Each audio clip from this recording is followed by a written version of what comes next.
Assalamualaikum. Welcome to Member Spotlight by Allied Muslim Chamber of Business. MCOB is a membership-based social enterprise with a mission to create a thriving Muslim business community. It's the power of collective wisdom, continued learning, and thought leadership brought together for Muslims by Muslims. Our core belief is that business leaders thrive when they have access to a supportive community of peers who challenge and inspire each other. Today, we have with us our member, Dr. Mohammad Shehata. Dr. Mohammed is a PhD neuroscientist and entrepreneur whose work bridges human natural intelligence and artificial intelligence. With more than 15 years of research experience, he explores how cognitive performance, learning, memory, and teamwork can be preserved and enhanced in an increasingly AI driven world. Welcome, Dr. Mohammed. Welcome. Thank you very much for having me. Yeah. Thank you for being part of this journey and joining MCOB. Would love to know about your story, how you started, and where you are today. Well, my story started actually very early, and like around 16, I was very, very interested in human behavior and why people make certain decisions. And that is from where I chose my path in education. I went to I'm just going to jump into my PhD. So I went to a PhD in Japan to study neuroscience. Under my supervisor was a postdoc in an Eric Kandel lab. Eric Kandel is I would say, the most popular neuroscientist, and he's a Nobel laureate. And his book is kind of like the Bible for neuroscience. And his focus was on learning and memory. And I was very privileged to study learning and memory, because I believe that memory is the core of any human being. That is who we are as humans, or as our memories. Then around 2016, I came to Caltech because I want to study more the human behavior in subconscious level. That is why I moved to Caltech. And around 2018, Caltech is Caltech is very computer science advanced. So we saw the AI era much earlier than anyone. So I noticed the AI Meta was coming with the Llama, presenting their work, and I said, oh, this is going to change all humanity, I think, all industries, or how people will work. So I studied AI at that time. I deeply studied AI at the same time, and it's also an intelligence. It's kind of like a behavior from human, but it's an artificial one. And when COVID hit, I had more time to reflect about my work. So although I am academic, I published lots of papers, and they are well cited, were got by media, like on Times Magazine, Psychology Today. Yet I felt like empty, because it doesn't touch people's lives. It doesn't impact people. And I thought that the only way that it can impact people is via creating a product that people can use, and it change people's lives. And that's from where I started the company around 2022. It was a journey, because I'm not an entrepreneur. I'm entrepreneur as a spirit, but I don't have the experience. I did learn a lot, and I got some investors in the middle, and building from there. So that's the journey. Yeah.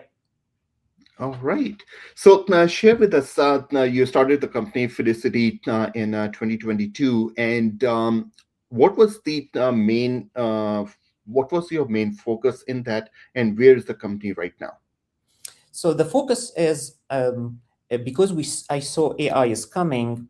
I know that people see AI as a replacement of human, but we care about human, and there is another movement that happened at the same time. It's called the brain capital, which is the human brains as a capital, just like a money capital. So we want to preserve the human brain capital, but at the same time, we want to catch up with the AI era. AI is going to change everything like much, much faster. So I created the company to merge both. So you can, if you have some employees who need upskilling to understand how AI work, then they might actually work less number of hours, like half the number of hours, but they have productivity like 10 times more Okay. if you combine their work with AI. Yeah. So you are improving their cognitive skills? So yes, so I'm improving their integration with AI. So Okay. people don't think that humans have architecture. Like we also have RAM and caching. We Hmm. have such kind of things. It's just not well known to people. And Okay. because of my study in a neuroscience, I Hmm. kind of dig deeper into the human architecture and how that fits with the AI architecture. Yeah. Okay. All right. So what? Share us a little bit more about FiLiCiTi and the product. What is it doing right now? So the product is um, it's an app that comes to work with the employees mostly, or actually anyone in the company from CEO to the employees, and Okay. start have a discussion about the day, everything. So we have a meeting with Kashif, what happened in that meeting, and it's gonna different than any other AI. And instead of just you ask the AI, you prompt ChatGPT, and it gives you response. That is still that mode is there, but I have a different mode. It's called proactive AI. It's gonna start asking you questions. What did you do? Why did you do this? Why you didn't do that? And then it will give in the feedback as okay, so how you can automate this part, how you can delegate this to AI, what kind of AI capabilities are there, and then on the other side, it can also come and talk to you about well-being. It's not a therapist, but it's a reflection pathway, which means you can reflect on the steps you're doing.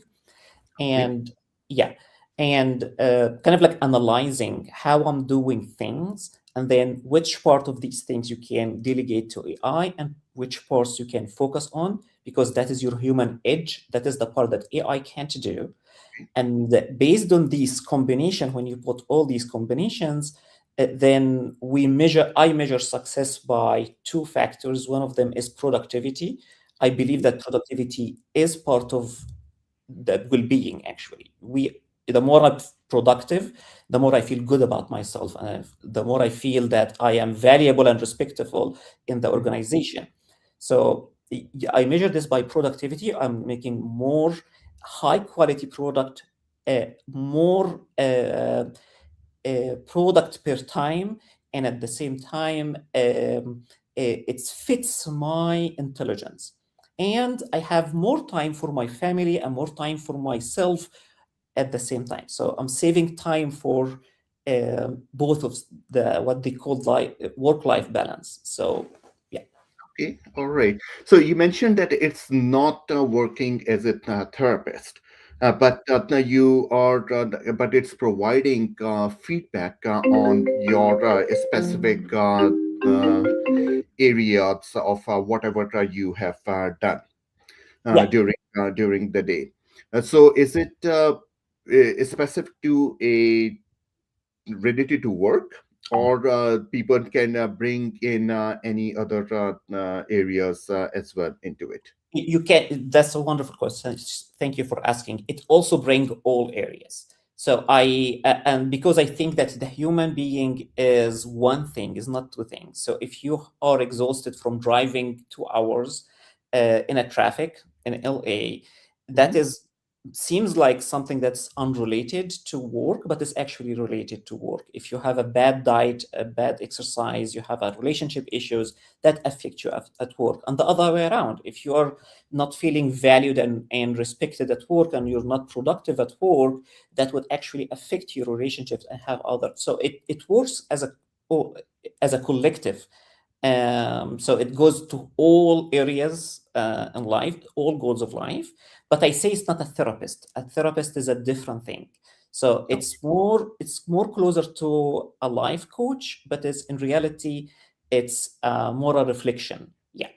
And it's also life coaches do not give an automation part. I'm actually working on the second part layer is an automation layer, where you will when you want to delegate to AI, I can tell you use, let's say, Cloud Code in Mhm. that way. But I'm building, actually, I did discover that there is a missing part in even the current AI, and I'm building that other AI part. So you can, okay, let me delegate that to the AI and let me do this part. Okay. All right. So right now, where the app is, can people go and download this app? Is it like B2C, or is it only B2B that you are deploying it in the organizations and then their employees can use it? What these are two different questions. The number one, where is the app at? It's in beta testing. So I am right now looking for what's called design partners. And design partners, if you know what is the design partner contract is, I will see what is your organization. You will try for free, but there is some metrics that we agree on. If I, let's say, we agree that I'm going to increase productivity by 2x, let's say, then if I met that, then you are obligated now to contract me and pay me. So then it's win-win for both of us. But if it didn't work, then you don't have to pay anything. That's just a trial from that. I've just done get the feedback. Okay. So that's called a design partner. And does it go B2C or B2B? It goes B2B2C. Which means I contract with an organization and organization get that to their employees, but it's Mhm. mainly going inside out. So I met some people actually through the MCOP where they monitor the people's productivity online.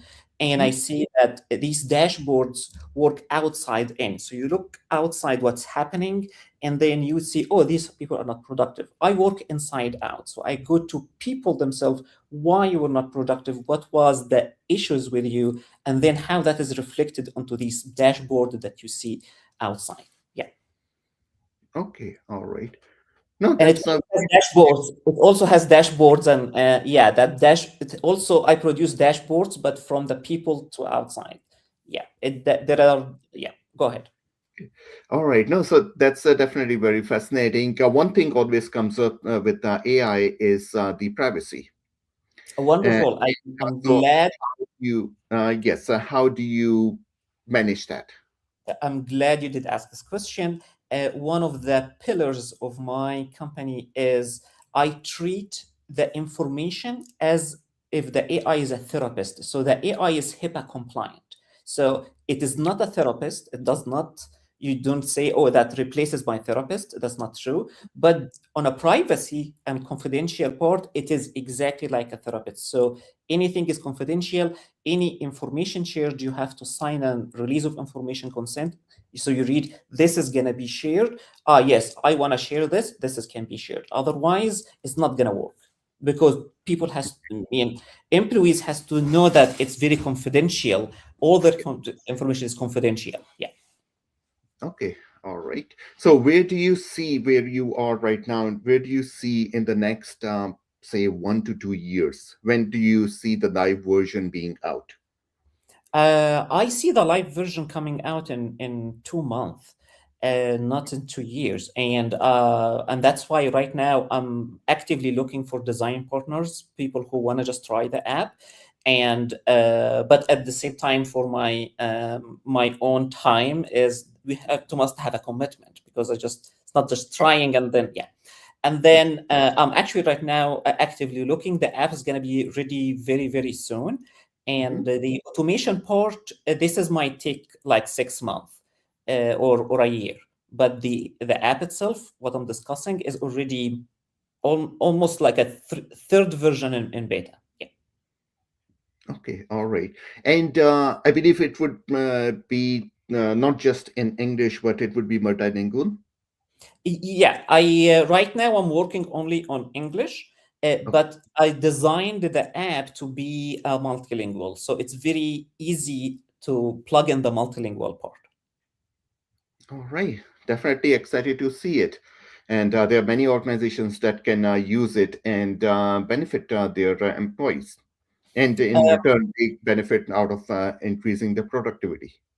Yes, I again, it's a productivity and well-being. People should Yeah. be more happy and productive at the same time, and that is from where I use the word felicity, which means happiness. It's but just it's all AI. also all eyes like an AI.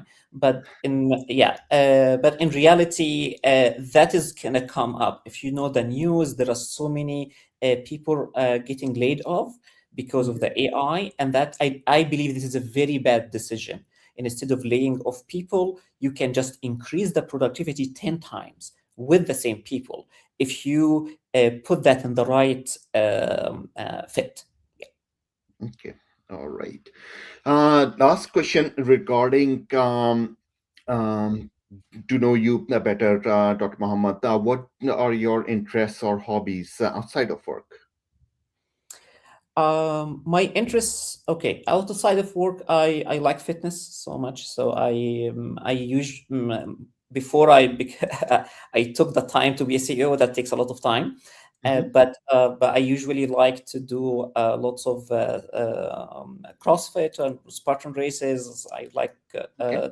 yeah, I like fitness because I think it's very good for the brain as well. That is Uh-huh. from yeah, and just reading, meeting people. That's also another thing that I like. That socializing with people, and understanding people and helping people as well. All right, awesome. No, that's definitely great to hear, and thank you again for joining MCOB and being part of this journey. Looking forward to seeing the app coming out in 2 months, and hopefully most of our members will be able to benefit from it. I hope so. Yeah, and I'm really happy that I'm with the Muslim community because I think there is some changes going to happen very soon, and if you catch up with that change, you will have much more edge and um, a benefit compared to any other company that doesn't catch up with this AI movement. Yeah. Yeah. All right, thank you so much, Sonicum. Wa alaikum assalam wa rahmatullah.